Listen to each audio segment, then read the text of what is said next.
اعوذ باللہ من الشیطان الرجیم، بسم اللہ الرحمن الرحیم۔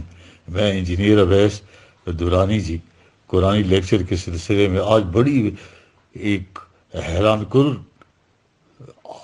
آیا میں موجودہ لیٹسٹ جو ریسرچ ہوئی ہیں ان کی روشنی میں اس کو ایکسپلین کرنے کی کوشش کروں گا، اور انسان میں بے حیرت ہو جاتا ہے اور اس کا ثبوت ویلیڈیشن ہو جاتی ہے کہ یہ جو کلام الہی ہے، یہ جو قرآن ہے، یہ واقعی جو ہے سپرا وزڈم نے دیا ہے، یہ کہ انسان کا کلام ہو نہیں سکتا۔ ابھی آپ جو ہم آگے بڑھتے جائیں گے تو آپ میں بھی حیرت ہو جائیں گے۔ دیکھیے ساری کائنات میں قرآن کہہ رہا ہے حق و باطل کی کشمکش جاری ہے، ٹھیک ہے جی۔ یہ ایک آیا ہے جی 42/24، ٹھیک ہو گئے جی۔ وَيَمْحُ اللَّهُ الْبَاطِلَ وَيُحِقُّ الْحَقَّ بِكَلِمَاتِهِ، دیکھ رہے جی، وَيَمْحُ اللَّهُ الْبَاطِلَ وَيُحِقُّ الْحَقَّ بِكَلِمَاتِهِ، یعنی یہاں حق و باطل کی کشمکش جاری ہے، باطل جو ہے ختم ہو جاتا ہے، مٹ جاتا ہے اور حق غالب آ جاتا ہے، لیکن شرط کیا ہے؟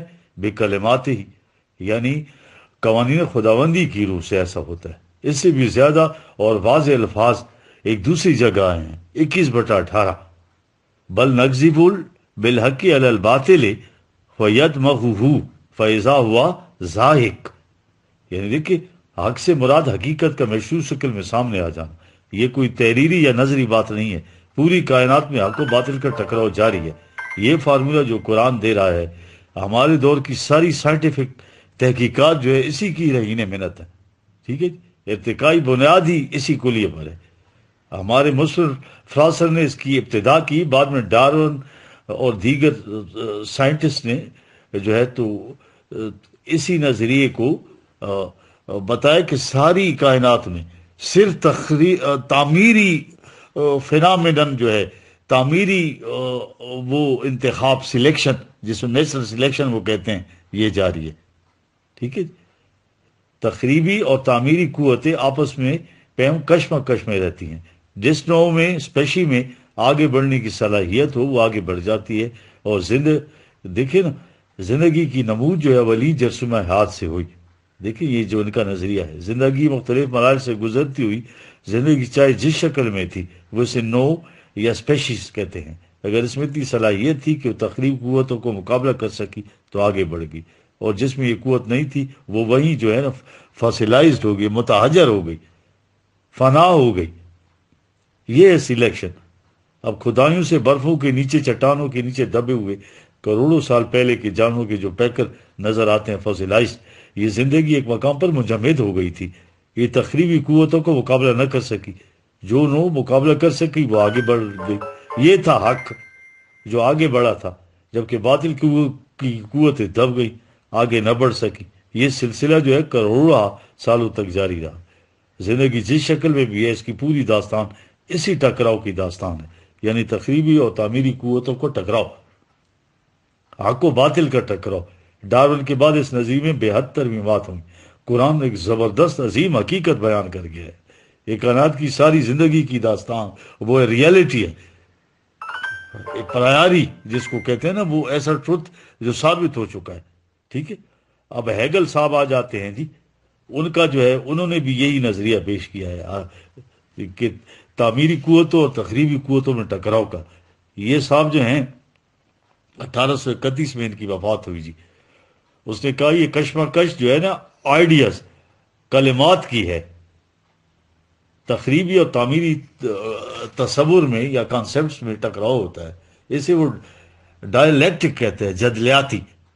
اس میں تخریبی نظریہ شکست کھا جاتا ہے، جبکہ تعمیری نظریہ غالب آ کر پہلے سے زیادہ نکھر کر اور شفاف ہو کر آ جاتا ہے۔ اس نے کہا سائنس آف ہسٹری یا فلاسفی آف ہسٹری یہی چیز ثابت کر رہی ہے۔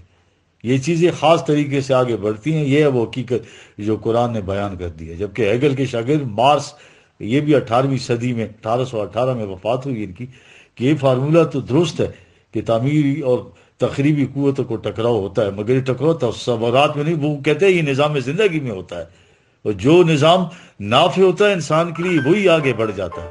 قرآن نے اسی کو ما ینفع الناس کہا ہے یار، 13-17 13-17 آیت نکالیں آپ، نظر آتا ہے گویا قرآن کی آیتوں کو ترجمہ کر رہے ہیں یہ لوگ. انسان میں بے حیرت ہو جاتا ہے. حالانکہ اس بات کی شہادت نہیں ملتی کہ قرآن اس طرح سے ان کے سامنے آیا ہو. اگر الفاظ نہ بھی ہوں تو حقائق تو کائنات کی فضا میں پھیلے ہوئے ہیں. کہا کہ ہر وہ چیز جو انسان کی تخریب کا باعث ہوگی وہ مغلوب، اور جو نفع بخش ہوگی اسی کو بقا ہوگا، اسی کو دوام ہوگا، وہی ہمیشہ رہے گی. یہ ما ینفع الناس کا ترجمہ ہے. وہ نظریے کو بھی نہیں چھوڑتا اور نظام کو بھی نہیں چھوڑتا. کہتا ہے کہ ہر نظام کسی نہ کسی تصور کے اوپر متشکل ہوتا ہے. قرآن اسے ایمان سے تعبیر کرتا ہے، جو چند بنیادی نظریات کی صداقت پر یقین ہے. قرآن کہتا ہے یہ تصورات جو ہیں نظری طور پر رہیں تو کوئی نتیجہ پیدا نہیں کرتے. ان نظریات کی بنیاد پر نظام وہ نتائج پیدا کرتا ہے اور نتائج حق کی شہادت دیتے ہیں. گویا قرآن نے تصورات اور نظام دونوں کا امتزاج پہلے دن سے پیش کیا ہے، 1400 سال پہلے. یہ دونوں الگ الگ تھے. دیکھیں نا، ہیگل صرف تصور کو لے کر چلتا ہے اور کارل مارکس نے نظام کو لیا. ہیگل کا فلسفہ کوئی دیر چلنے کے بعد وہیں ختم ہو گیا، جامد ہو گیا، اور کارل مارکس بھی آگے نہ چل سکا کیونکہ اس کا نظام وہ تصورات کے بغیر تھا. قرآن کے تصورات ابدی اور غیر متبدل، اور اسی پر ایک نظام. اسی آیت میں بے کلمات ہی کا اضافہ ہے یار. حق کا نظام جو اللہ خدا نظریات کے اوپر متفرع ہے، ٹھیک ہے جی، یہ نظام دین ہے. ابن مسکو نے سے سفر کہا ہے. یہ 426 ہجری میں ایک مسلم سائنٹسٹ تھے. یعنی مسافت طے کرنا جو ہزاروں سالوں میں طے ہوتی ہے اور اس میں چند دنوں میں طے ہو جاتی ہے. یہ ایمرجنٹ ایولیوشن کے بارے میں ایک تو یہ فطری ارتقاء ہے نا، پروگریسو، منزل بہ منزل، سٹیج بائی سٹیج، پروگریسیولی، جس میں کروڑا سال لگ جاتے ہیں. دوسرا یہ فضائی ایمرجنٹ ایولیوشن، اس میں کوئی نو درمیان کی کڑیاں پھاند کر جو مسافت ہزار سال میں طے کرنی تھی وہ چند دنوں میں طے کر کے پہنچتی ہے. ابن مسکویہ جو ہے 330 ہجری میں، فارابی 905 اس میں عیسوی میں، ابن سینا 1037 عیسوی میں. ابن ماجہ نے بھی اس نظریے پر روشنی ڈالی ہے. ابن مسکویہ کی اصطلاح جو ہے نا سفرہ، یعنی مسافت طے کرنا، ایسی مسافت جو سینکڑوں ہزاروں سال میں طے ہو وہ چند دنوں میں طے ہو جائے. اس کا رسالہ ہے نا، نکالیں فوز الازہر، بڑی زبردست بحث کی ہے اس نے اس پر، سفرہ پر. قرآن یہ کہہ رہا ہے کہ حق و باطل کا مارکا اگر اسے اعلی حال ہی چھوڑ دیا جائے تو یہ ہماری کاسمک فورسز جو ہے، کائناتی قوت، زمانے کے تقاضے بھی کہہ سکتے ہیں ان کو، تو یہ ان کے زور پر آگے چلے گا یہ نظریہ. تو اس میں ایک دن 50 ہزار سال کا ہوگا، سلسلہ جاری رہے گا. اب یہ کتاب ہے نا ایڈونچر، یہ ہے نا ایڈونچرز آف آئیڈیا، یہ آلفریڈ وائٹ ہیڈ کی کتاب ہے. اس کو ذرا نکالیں اس پہ اپنا اور دیکھیں انٹرنیٹ پہ کہ یہ صحیح تصورات کس طرح سفر کرتے ہیں. یہ تصورات جو ہے نا خود سفر کرتے ہیں. کہا کہ انسانی کا طریق جو ہے نا ٹرائل اور ایرر کا ہے، صحیح و خطا کا. وہ ایک پروگرام تجویز کر کے اس پر چلتی ہے، ناکام ہو کر سے چھوڑ دیتی ہے، پھر دوسرا لایا عمل اختیار کرتی ہے. اس طرح سے قدم بقدم ٹھیک نقصانات اٹھا کر، ہڈیاں توڑوا کر، خندق کے پھاند کر چلتے ہیں. اور پھر وہ قرآن میں ہے نا، یفسد فیہا ویسفک الدماء، سورہ بقرہ کی 30ویں آیا، ٹھیک ہے. کرتے کرتے آخرکار اس منزل تک پہنچ جائے گی. دین کی تاریخ تو نوح علیہ السلام سے شروع ہوئی، نظریات کی کشف جاری تھی کہ رسول کریم صلی اللہ علیہ وسلم نے ایک جماعت تیار کی. وہ جماعت حق کو غالب کرنے کے لیے اٹھی. دیکھ رہے اس جماعت کے بغیر یہ کائناتی قوت غیر محسوس طور پر یہ کام کر رہی تھی، مگر انہوں نے یہ منازل چند سالوں میں طے کر لیا. 8 سال میں نظام قائم کر دیا مدینہ میں آ کے، جو ہزاروں سالوں میں اس جماعت کے بغیر طے ہونے تھے. یہ ایمرجنٹ ایولیوشن کے بعد پھر جو ہے نا پروگریسو ایولیوشن نے لے لی. وہ جماعت نہ رہی تو سطحی نگاہوں نے دیکھا کہ اسلام تو ختم ہو گیا. حالانکہ اس دور کے بعد یہ ختم نہیں ہوا، بلکہ ایمرجنٹ ایولیوشن جو ہے وہ فطری ارتقاء میں بدل گیا. یہ ہے وہ بات. اب یہ دیکھیں ذرا ویسٹرن کی جتنی بھی ریسرچز ہیں مغرب ان کے انٹلیکچوئلس کی، اس کو ذرا نظر کریں. مغرب کے ایسے محققین کی تاریخی تحقیقات بھی ہیں کہ انسان غیر محسوس طور پر انہی راستوں کی طرف گامزن ہے جو قرآن نے 1400 صدی قبل دنیا کو دیے تھے. یہ ایڈونچرز آف آئیڈیا جو اس طرح سے سفر طے کر کے آگے بڑھ رہے ہیں. وَيَمُ اللَّهُ الْبَاطِلَ وَيُحِقُّ الْحَقَّ بِكَلِمَاتِهِ، زود یا بدیر، یہ ہے ابدی حقیقت. ابدی نظریات کے اوپر ایک محسوس نظام قائم کر کے اس کے خوشگوار نتائج سے اس کے حق ہونے کی شہادت پیش کرنا، یہ ہے دین جس میں بڑی کشمکش اور کشاکش ہوتی ہے. لیکن قرآن تو ہم نے اس طرح پیش نہیں کیا مغرب جا کے، تو کیسے مسلمان ہوں گے؟ قرآن خود کہتا ہے کہ یار کائنات میں جا کے دیکھو، جو ڈسکوریز ہوں گی وہ ایک ایک چیز ویلیڈیٹ کرے گی قرآن کے دعووں کو. اب باطل کی ٹیکنیک کیا ہے کہ وہ اپنے آپ کو بے نقاب نہیں ہونے دیتا. یار یہ چیز ہے. اغراض میں، مصلحتوں میں، انسانی جذبات میں حق کا تقاضا تو منفعت عامہ ہوتا ہے، نو انسانی کی منفعت. اس کے برعکس باطل کا تقاضا اپنے ذاتی اخراج اور ذاتی منافع، ان میں کلیش ہوتا ہے. سائیکالوجسٹ جو ہے ایرک فرام، یہ 1980 میں ڈیتھ ہوئی اس کی، کہتا ہے کہ باطل کبھی بے نقاب ہو کر سامنے نہیں آئے گا. اس کی ٹیکنیک یہ ہوتی ہے کہ وہ حق کا نقاب اڑ لیتا ہے. وہ ایثار، قربانی اور خلوص کا اظہار اس طرح کرتا ہے کہ آپ کو یقین آ جاتا ہے. ٹھیک ہے، اگر وہ اٹھ کر یہ کہتا وہ چلا جائے کہ جو کچھ میں نے کہا ہے سب جھوٹ اور فریب ہے، تو وہ تو کامیاب رہ ہی نہیں ہو سکتا. اگر بے نقاب ہو جائے تو کبھی بھی ظفر مند نہیں ہوگا. اس طرح مذہب نے خود کو ہمیشہ دین کے نقاب میں ہی میں پیش کیا ہے. جب وہ جماعت نہیں رہتی تو اب دین کی رفتار کائناتی ہو جاتی ہے. اس کی جگہ مذہب لے لیتا ہے جو باطل ہے. یہ دین کا نقاب اوڑھ کر آتا ہے. اس کی تمام اصطلاحات، رسومات، تصورات دین کا نقاب اوڑھ کر آتے ہیں. اس کی حقیقت باطل ہوتی ہے. یہ باطل آہستہ آہستہ عام ہو کر معاشرے کا رہن سہن اور چال چلن بن جاتا ہے. پورا معاشرہ اس کو حق سمجھنے لگ جاتا ہے. پھر باطل و تمام حربے معاشرے میں استعمال کرتا ہے. قرآن میں یہ ہے نا 1762 سے لے کے 64 تک 3 آیتیں ہیں، 17 سورہ ہے. ٹھیک ہے، میں ابلیس کے یہی حربے دیے گئے ہیں. جو انسان کو تگنی کا ناچنا چاہتا ہے ابلیس، کبھی فوج کشی سے، مال و دولت میں شریک ہو، اولاد کی تعلیم، تو یہ سارے IMF، ورلڈ بینک، یہ ساری چیزیں نہیں، اور پروپیگنڈے کے ذریعے. ٹھیک ہے جی، مذہبی دنیا کے ذرائع ابلاغ ذہنوں کو معاف کرنے، وہ بھی مؤثر ترین ذریعہ ہوتے ہیں. یہ مذہبی ان کے جتنے بھی ہماری کلرجی ہوڈ ہے کہ انسان ان کا مقابلہ ہی نہیں کر سکتا، اور حق کے پرستاروں کو پورے معاشرے سے آئسولیٹ کر دیتے ہیں، جس طرح عباسیوں کو متزلہ کو کر دیا گیا تھا. ٹھیک ہے جی، آج بھی قرآن کی آواز اٹھانے والوں کو برداشت نہیں کیا جا سکتا. یہ ہیں سارے ابلیسی ہتھ کنڈے. لیکن غلبہ حق کا ایک فطری طریق ہے جو سست روی کے باوجود اپنے اندر کی قوت سے اوپر کو جاتا ہے. باطل اس ہنگامی ارتقاء کے راستے میں بڑی بڑی مشکلات کھڑی کرتا ہے، لیکن جو فطری ارتقاء ہے وہ جاری ہے، اسے کوئی طاقت نہیں روک سکتی. اسی لحاظ سے لیظہرہ علی الدین کلہ، یہ دیکھیں نا 9 سورہ ہے 33ویں آیا. ہاں، یہ جو نظام ہے یہ تمام نظام آئے زندگی پر چھا جائے گا، اور یہ اس کی سرش کے اندر ہے. جس طرح فوارہ اپنے اندر کی قوت سے ابھرتا ہے، یہ خارجی قوت سے نہیں. یہ ہے الیہ یسعد الکلم الطیب والعمل الصالح یرفعہ، یہ 35 سورہ 10ویں آیا. اسی نظریے میں خود کی قوت ہے کہ اوپر کو اٹھے، لیکن انسانی رفاقت ضروری ہے. وہ ساتھ ہو تو صعود تیزی سے طرفے میں بدل کر، جس طرح رسول کریم صلی اللہ علیہ وسلم اور والذین معہ نے جو ہے نا وہ نظام قائم کر دیا تھا.